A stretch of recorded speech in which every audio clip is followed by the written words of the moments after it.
I remember the day we decided to start our family. Sarah sat across from me at our favorite bistro, candlelight dancing across her face as she reached for my hand. "Let's have a baby," she whispered. And just like that, our future unfurled before us like an endless horizon. For 3 years we tried. Doctor appointments, fertility treatments, the calendar on our refrigerator marked with red circles and quiet disappointments. Each month, the same ritual of hope and heartbreak. I watched her slip away from me, incrementally at first, then in larger pieces. The way she'd turn away when I entered a room, her sudden business trips, the passwords changed on her phone. I told myself it was the stress of trying to conceive, that once we had our child, everything would return to the warmth we once knew. When she finally announced her pregnancy, I wept. I actually fell to my knees in our kitchen, my hands pressed against her still flat stomach, whispering promises to our unborn child. The timing seemed miraculous, right after I'd returned from a 2-month assignment overseas. During those months apart, we'd barely spoken. The distance between us measured in more than just miles. But the pregnancy changed everything. We were going to be a family. I was going to be a father. Emma was born on a snowy December morning.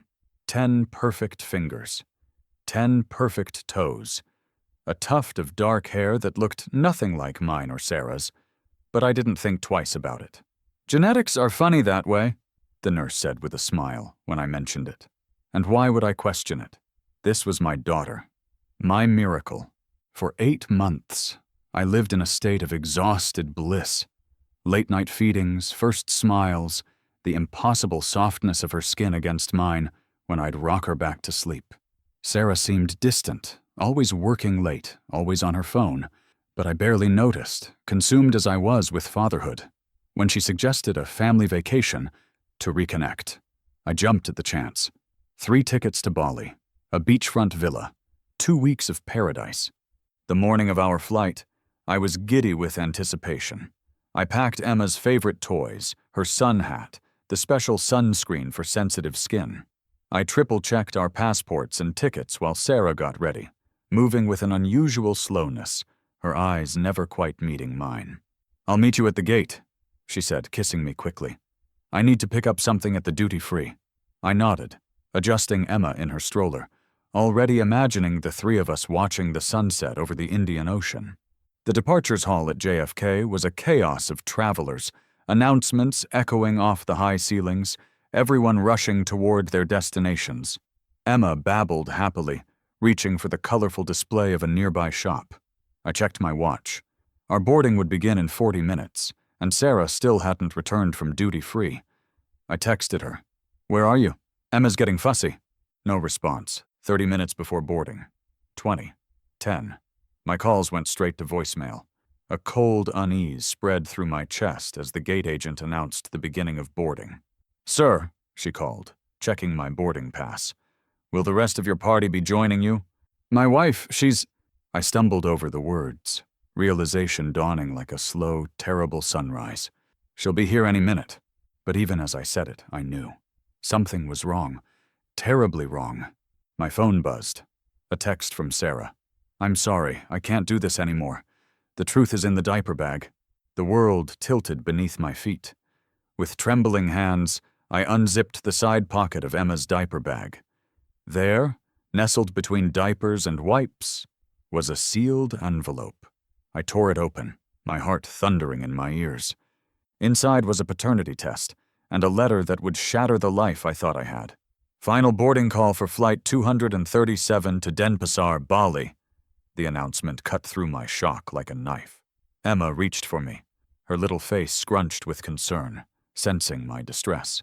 I looked at her, this child I had loved with every fiber of my being for 8 precious months, and saw suddenly what I had been blind to before, the shape of her eyes, the curve of her mouth. None of it mine, none of it Sarah's. The truth crashed over me in merciless waves. Emma wasn't my daughter, and Sarah had just abandoned us both at the airport.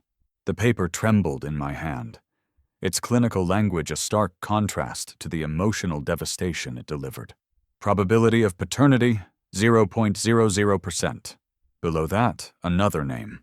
Michael Chen, Sarah's colleague. The man she'd been texting at all hours, the man she claimed was just a work friend. My mind raced back through the timeline. My 2-month assignment abroad. Sarah's sudden announcement of pregnancy upon my return. The dark hair that matched neither of ours. The inexplicable calls at odd hours. The passwords changed. The way Michael had sent an extravagant baby gift with a card signed too affectionately. All the signs had been there, glowing like neon in the darkness of my willful ignorance. Emma whimpered in her stroller, reaching up to me with complete trust in her eyes. Those eyes. I now realized they were shaped exactly like his. I'd seen photos of Michael on Sarah's Instagram. I'd shaken his hand at company parties, all while he and my wife carried on their affair, conceived a child, and conspired to pass that child off as mine. "Sir?" The gate agent's voice pulled me back to the present. "We need to close the gate. Are you boarding today?" I looked down at my boarding pass, then at Emma, then at the letter in my hand. There was more. Pages of Sarah's handwriting, her confession, her justification. She claimed she'd tried to love me, but our fertility struggles had broken something between us. She'd turned to Michael for comfort. The pregnancy had been unplanned. She'd convinced herself that giving me the child I so desperately wanted would somehow make everything right. Now she was leaving us both, running away with Michael to start a new life, unburdened by the weight of her deception. The letter explained that Michael didn't want children, had never wanted them, that Emma was an inconvenience to their happiness, that she knew I would take care of Emma because you've always been the better person. A raw, animal sound escaped my throat, drawing concerned looks from nearby passengers. The absolute callousness, the cruel calculation of it all, struck me physically, like a blow to the chest. 3 years of fertility treatments. The nursery I'd painted myself. The lullabies I'd sung. The future I'd planned. All of it built on quicksand. "We have to close the gate now, sir," the agent said, her expression shifting from impatience to concern. "Is everything all right?" Nothing was all right. Nothing would ever be all right again. My phone buzzed again. Another text from Sarah. "I've left her legal documents in the blue folder. Her birth certificate has been amended. Michael has signed away his rights. You can adopt her officially or make other arrangements. I'm sorry, James. I truly am. Make other arrangements." As if Emma were a piece of furniture that no longer matched the decor. As if the bond I'd formed with her over these 8 months could be severed as easily as Sarah had severed our marriage vows. I looked around the gate area, half expecting to see Sarah watching from a distance, perhaps having second thoughts. But there was only the stream of last-minute passengers hurrying past, oblivious to the collapse of my world. Emma began to cry in earnest now, overtired and sensing my distress. I lifted her from the stroller, cradling her against my chest the way I had done countless times before. Her tears soaked my shirt as I swayed gently, my own eyes burning. "It's not your fault," I whispered to her. "None of this is your fault." And it wasn't. Whatever Sarah and Michael had done, Emma was innocent. She hadn't asked to be conceived in deceit or abandoned at an airport. She had only ever loved me with the pure, perfect love that babies give so freely. But could I raise her? Could I look into those eyes every day and not see the betrayal? Could I explain to her someday why her mother had left? Why her biological father had signed away his rights as if she were nothing more than an inconvenience? The gate agent was on the phone now, speaking quietly, glancing at me with undisguised worry. I must have looked unhinged. A man on the edge, clutching a crying baby, staring vacantly into middle distance. "Sir, I need to know if you're boarding this flight," she said, hand covering the receiver. In that moment, everything crystallized. The choice before me was suddenly, blindingly clear. It wasn't about Sarah anymore. It wasn't about Michael or the lies, or even the paternity test still clutched in my white-knuckled grip. It was about Emma, and it was about me. about who I wanted to be in this pivotal moment that would define the rest of our lives.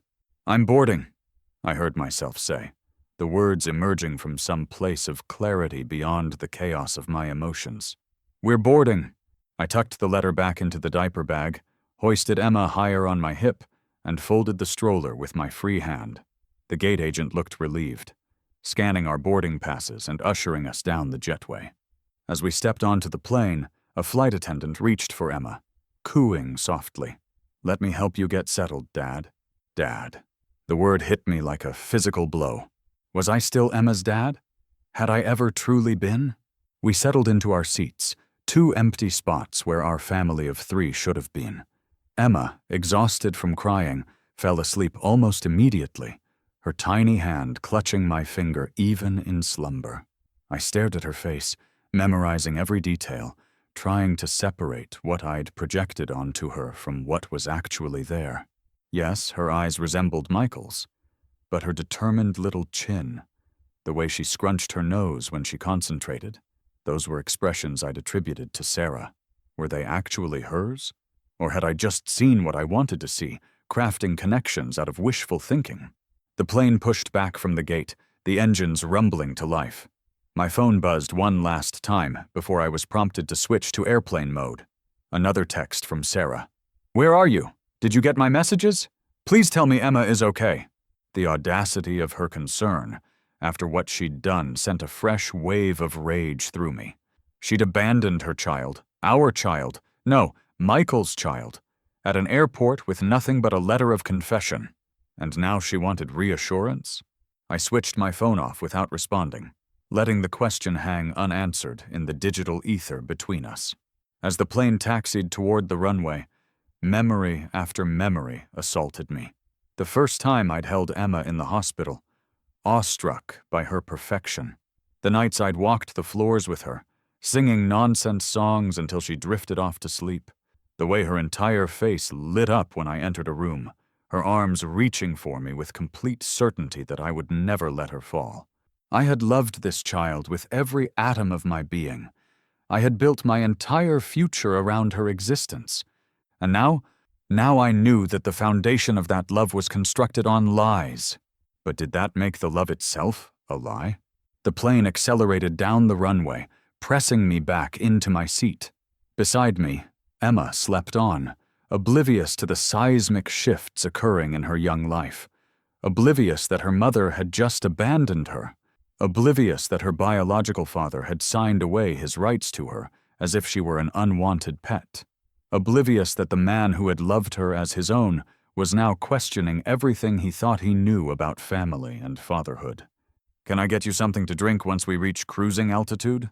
A flight attendant paused beside our row, her practiced smile faltering slightly as she took in my shell-shocked expression and the sleeping baby beside me. "Where's Mrs. Anderson?" she asked, her tone carefully neutral. "I remember you both from check-in." The question lanced through me. Mrs. Anderson, my wife, the woman who had sworn to love me through better or worse, the woman who had handed me a child, not my own, and watched me fall in love, knowing the truth all along. "She's not coming," I managed to say, my voice barely audible over the roar of the engines. She had other plans."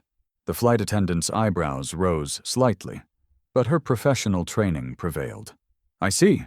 Well, if you need any help with the little one during the flight, just press the call button. I'm Kelly, and I'll be looking after this section." She moved on, leaving me alone with my thoughts and with Emma, who stirred slightly in her sleep, her tiny fingers flexing against my arm. 14 hours to Bali.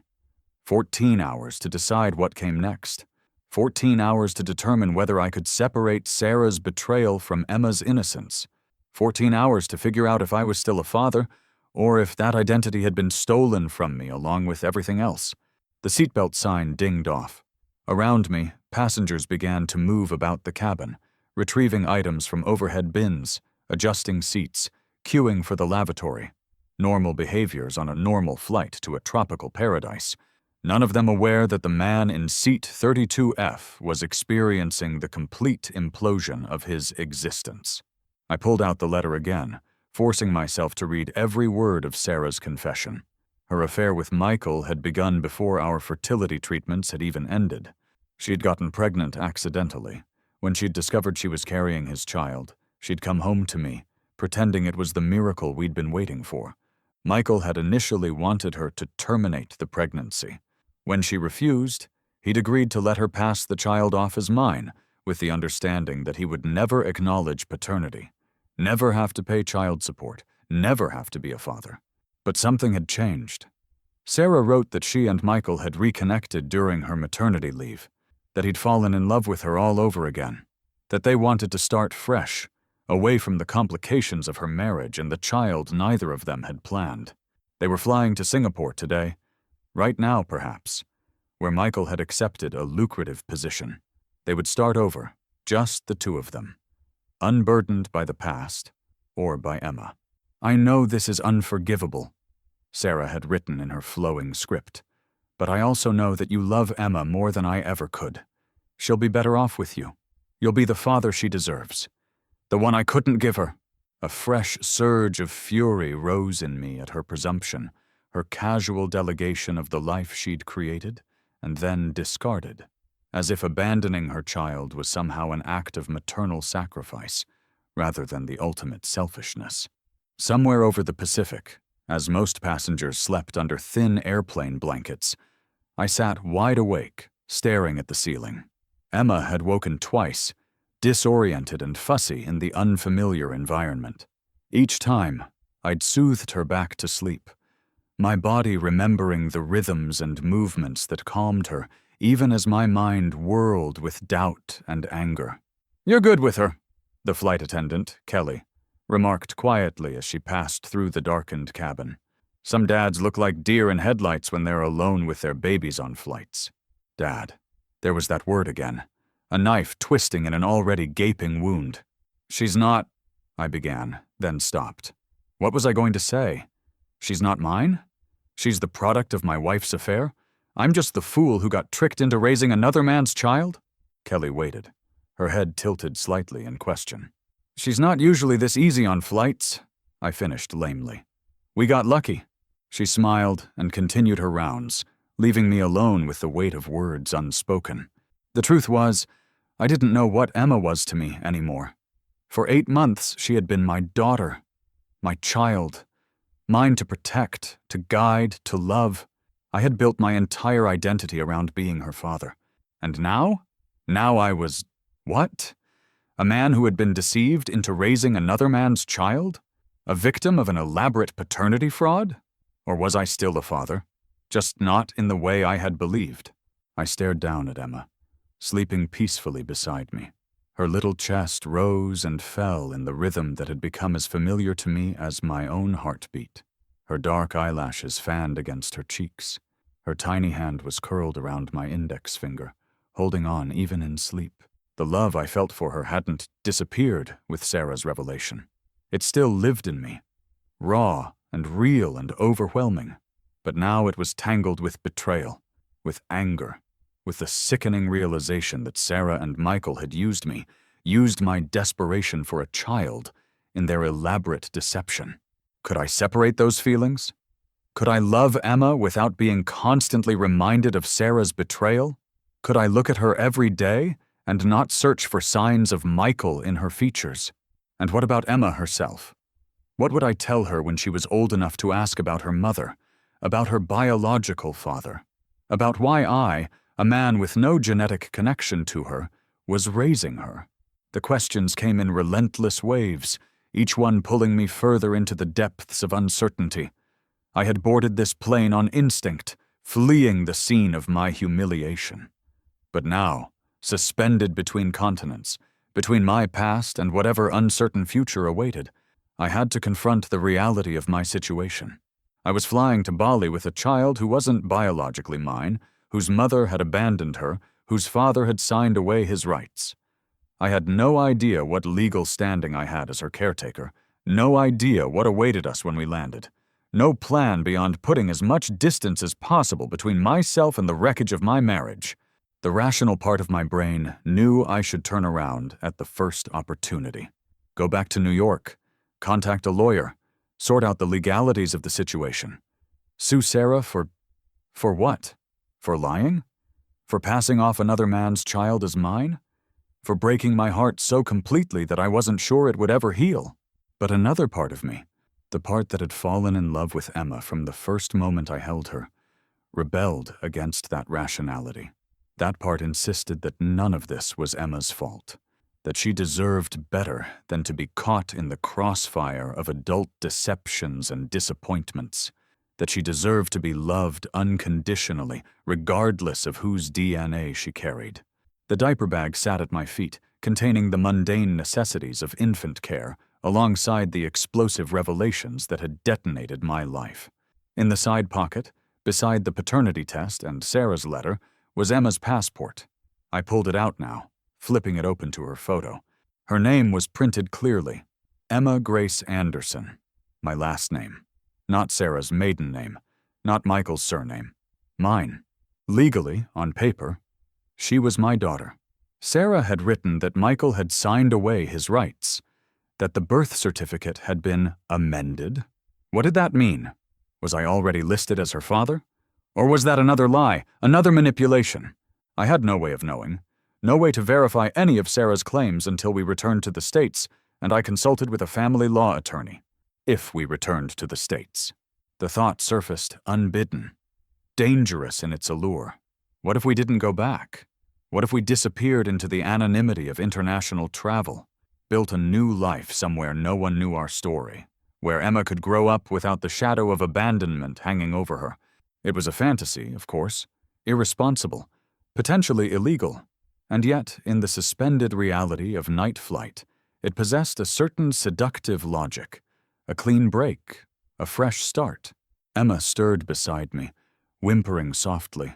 I reached for her instinctively, my hand finding the spot on her back that always soothed her, moving in gentle circles until her breath deepened again into sleep. Whatever happened next, whatever I decided, one thing was becoming increasingly clear.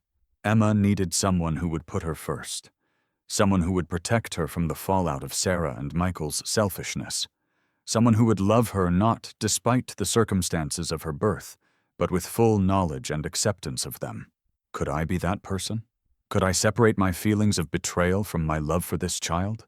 Could I be the father she deserved, even knowing what I now knew? I didn't have the answers. Not yet. But as the plane continued its journey across the Pacific, as dawn crept slowly across the horizon, I found myself whispering a promise to the sleeping child beside me. "I won't abandon you," I said softly, the words barely audible even to my own ears. "Whatever happens next, we'll face it together." Whether I could keep that promise remained to be seen. The Denpasar airport buzzed with activity as we made our way through immigration. Emma, overtired and disoriented from the long flight, fussed in the baby carrier strapped to my chest. My own exhaustion was bone deep, compounded by the emotional devastation of the past 24 hours. "Business or pleasure?" the immigration officer asked in accented English, barely glancing up from our passports. What could I possibly answer? This trip had been planned as a family vacation, a chance to reconnect, to strengthen bonds that I now knew had been irreparably broken long before we ever reached the airport. "Pleasure," I said automatically. The lie tasted bitter on my tongue. The officer stamped our passports and waved us through. Just like that, we were in Bali. Thousands of miles from New York. Thousands of miles from Sarah and Michael, and the wreckage of my former life. I stood in the arrivals hall, surrounded by tour operators holding signs, taxi drivers soliciting fares, families reuniting with embraces and excited chatter. Emma's cries grew more insistent, her little body rigid with discomfort. "Shh," I murmured, swaying gently the way she liked.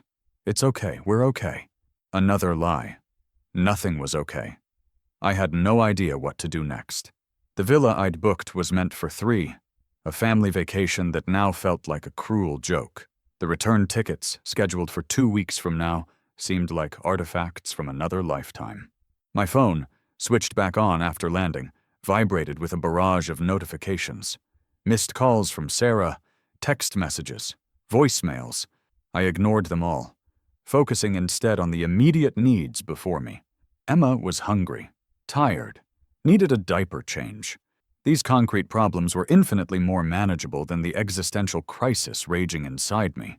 I found a quiet corner of the airport, changing Emma with practiced movements. Her cries subsided as I offered her a bottle. Her dark eyes, Michael's eyes, fixed trustingly on my face as she drank. Once she was settled, I forced myself to check one of Sarah's messages, steeling myself against whatever fresh pain it might contain. "James, please," she'd written. "Just let me know you and Emma are safe.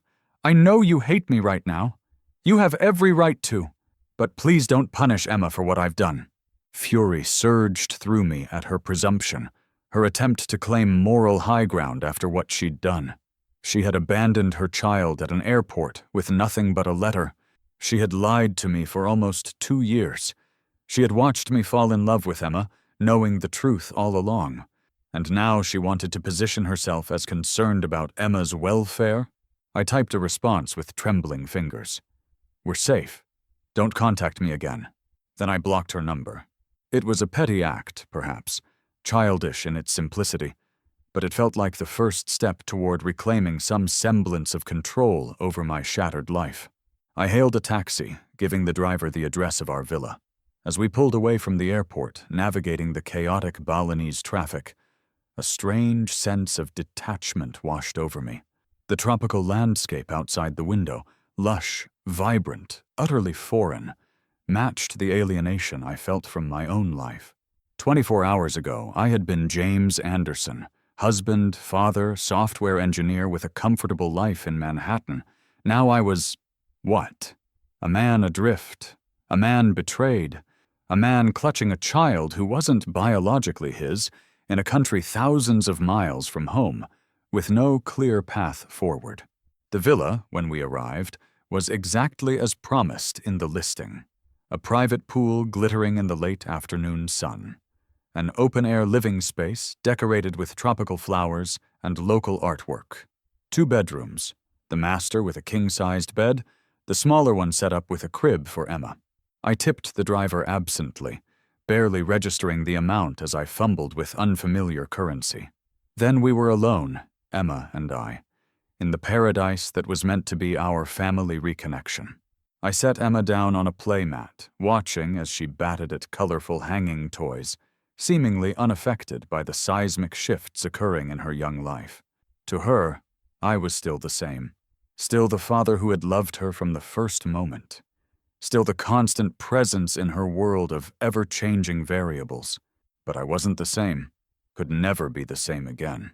I sat heavily on the couch, Sarah's letter in my trembling hands. I'd read it a dozen times on the plane, each word etched into my consciousness like acid on metal.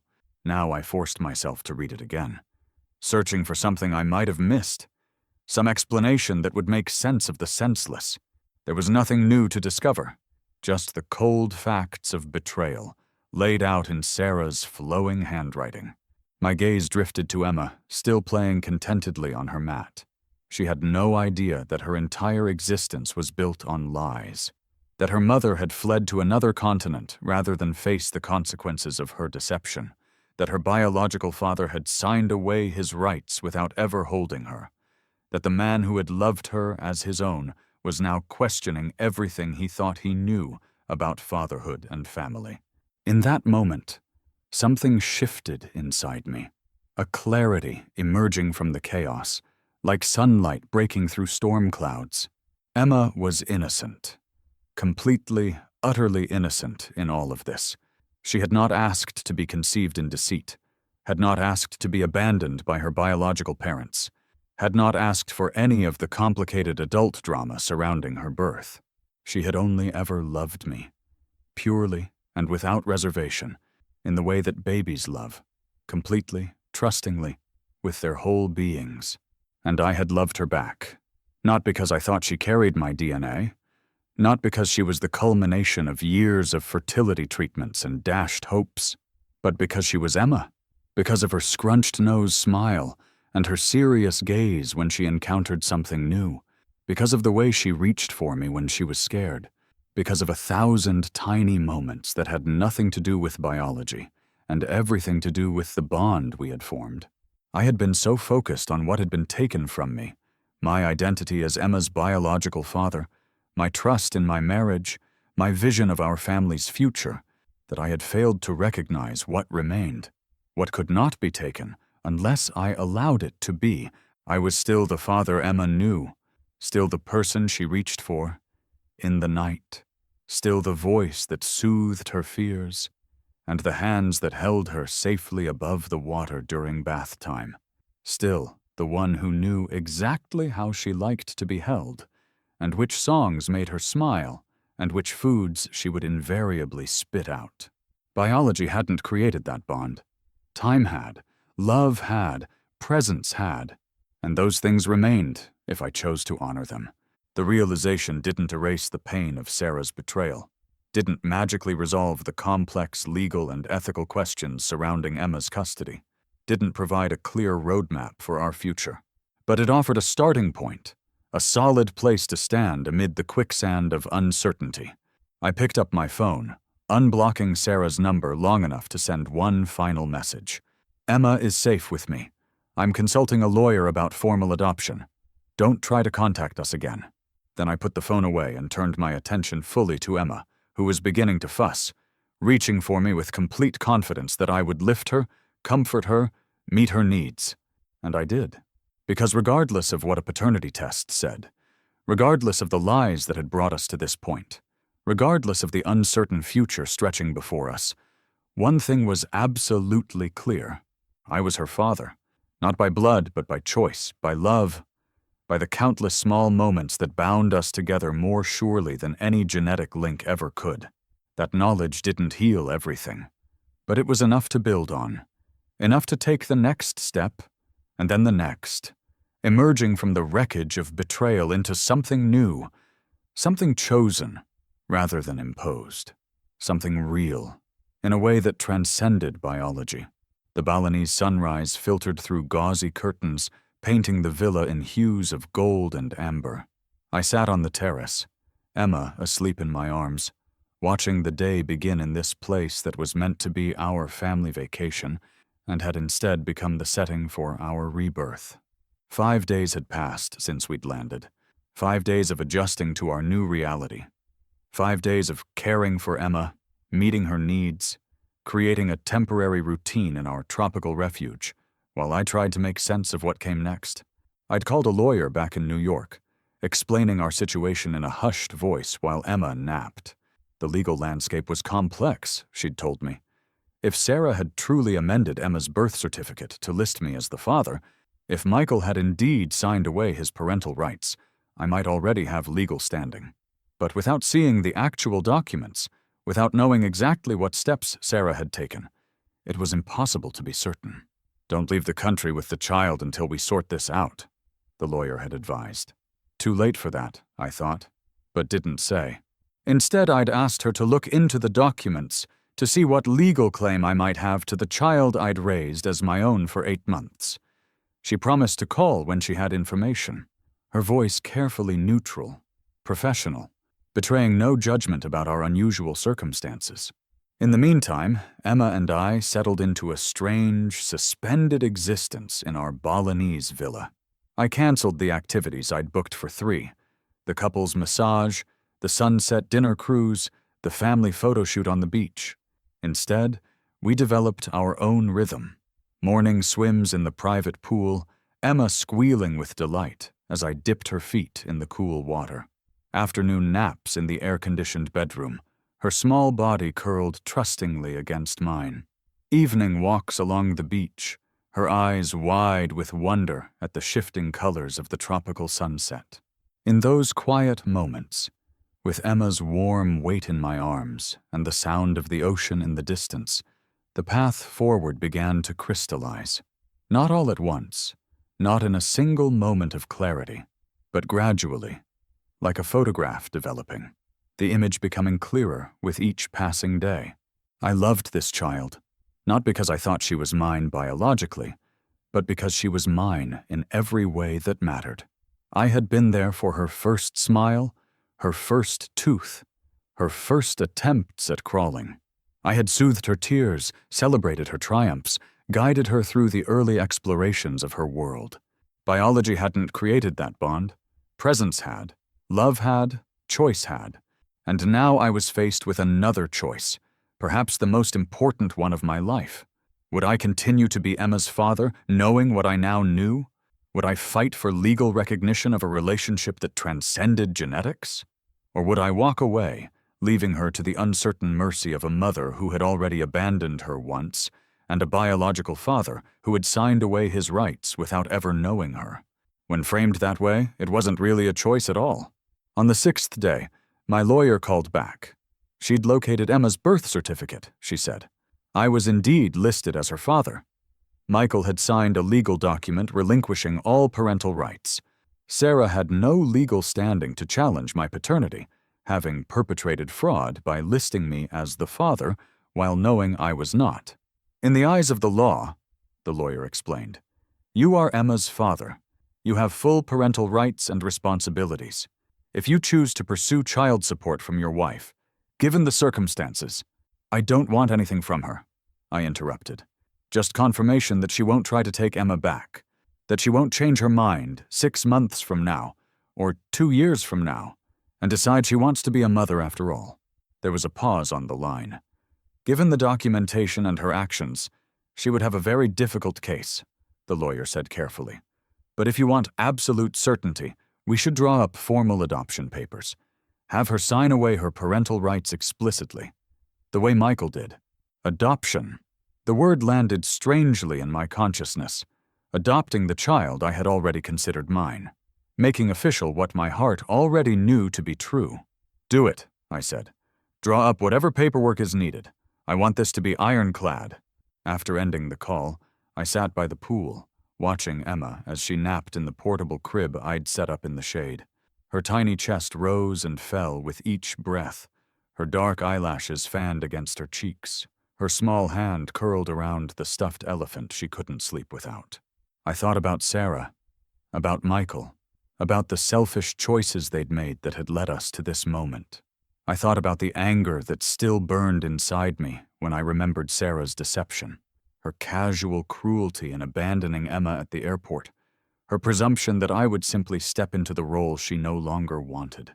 But as I watched Emma sleep, that anger began to transform. Not disappearing. I wasn't a saint, and the wounds were still too fresh for a complete forgiveness, but transforming into something more productive, into determination, into resolve, into the fierce, protective love of a parent who would move mountains to shield their child from harm.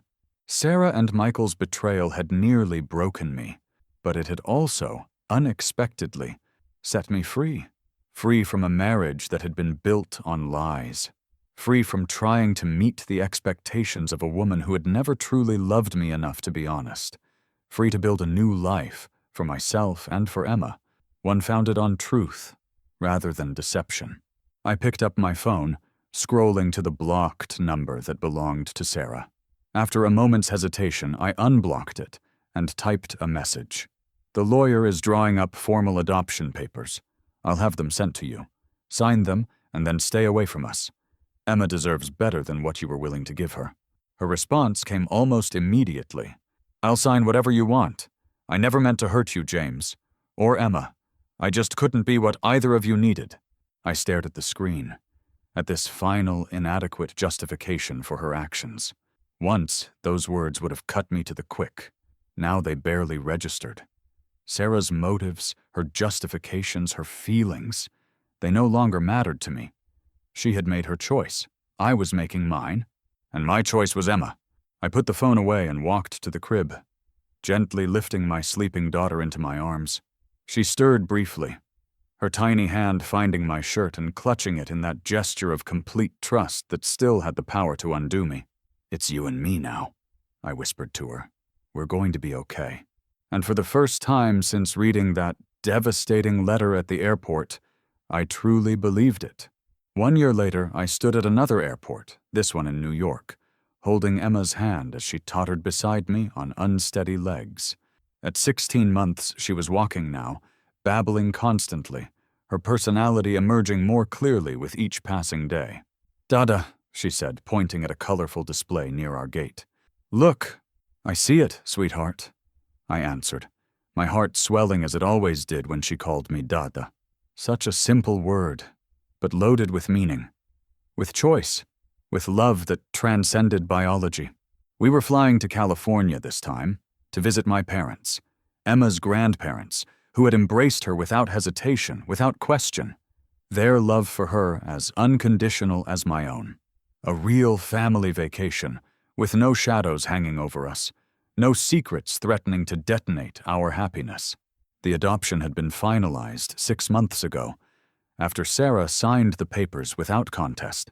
She had moved to Singapore with Michael as planned, starting a new life that didn't include the child they had created together. I sometimes wondered if she ever thought about Emma, if she ever regretted her choice. But those thoughts came less frequently now, with increasing distance from the pain of her betrayal. Emma and I had built our own life in the meantime. I'd taken a new job that allowed me to work remotely most of the time, arranging my schedule around her needs. We'd moved to a smaller apartment in Brooklyn, one without the ghosts of my failed marriage lurking in every corner. We'd developed our own rituals, our own inside jokes, our own definition of family. It hadn't been easy. There had been days when the anger threatened to consume me again, when I'd find myself staring at Emma's face, searching for traces of Michael or Sarah, feeling the pain of their deception fresh as an open wound. Days when the responsibility of raising a child alone had seemed overwhelming, when I'd questioned my ability to be enough for her.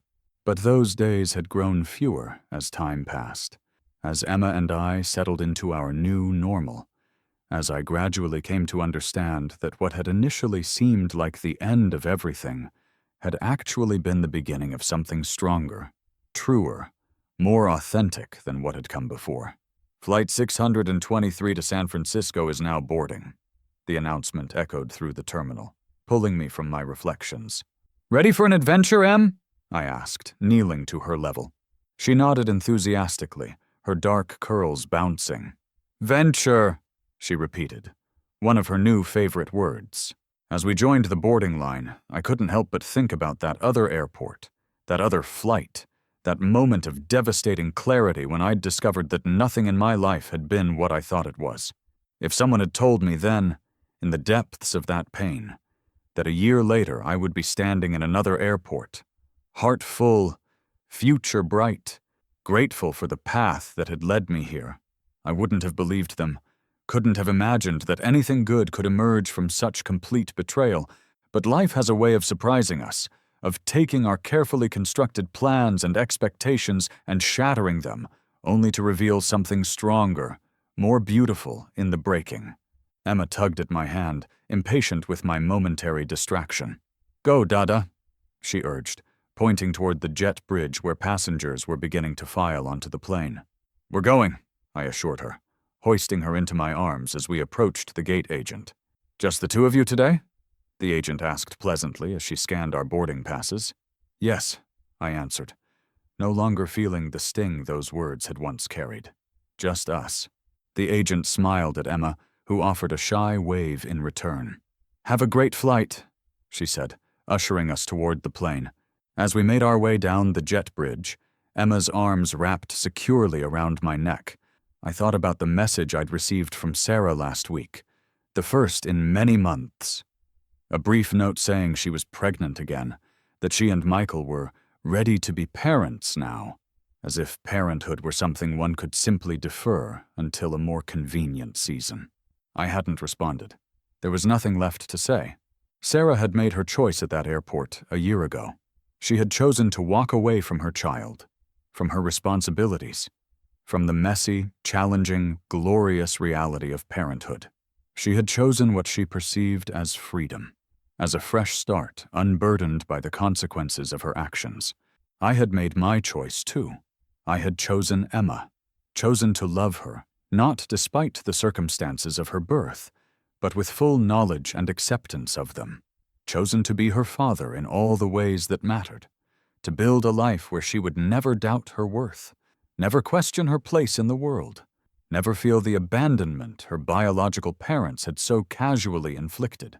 As our plane took off, climbing into the clear blue sky, Emma dozed against my shoulder, her breathing deep and even, her complete trust in me evident in the way she surrendered to sleep in my arms. Looking at her, I felt a profound sense of peace wash over me. The anger that had once consumed me had not disappeared entirely. Perhaps it never would, but it had been transformed, alchemized into something powerful and positive. The fierce, protective love of a parent. A love that wasn't diminished by the absence of biological connection, but was instead made stronger by the conscious choice to embrace it fully, to claim it as my own. Sarah had left me at the airport with a baby who wasn't biologically mine. She had meant it as the final act in her elaborate deception, the ultimate betrayal. Instead, it had become the greatest gift anyone had ever given me, the moment that had broken me open and allowed me to discover what I was truly made of, the beginning of the most important journey of my life. I pressed a gentle kiss to Emma's forehead, watching as a smile curved her lips even in sleep, as if she were dreaming of something wonderful. "Thank you," I whispered. The words meant not for Sarah or for fate or for any external force, but for Emma herself, for the child who had taught me that family isn't defined by DNA but by love, by presence, by the 1,000 daily choices to show up, to care, to remain. As the plane banked west, carrying us toward new adventures, I held my daughter close, grateful beyond words for the unexpected path that had led us here, for the betrayal that had become blessing, for the ending that had become a beginning, for the chance to be the father Emma deserved, not by blood but by choice.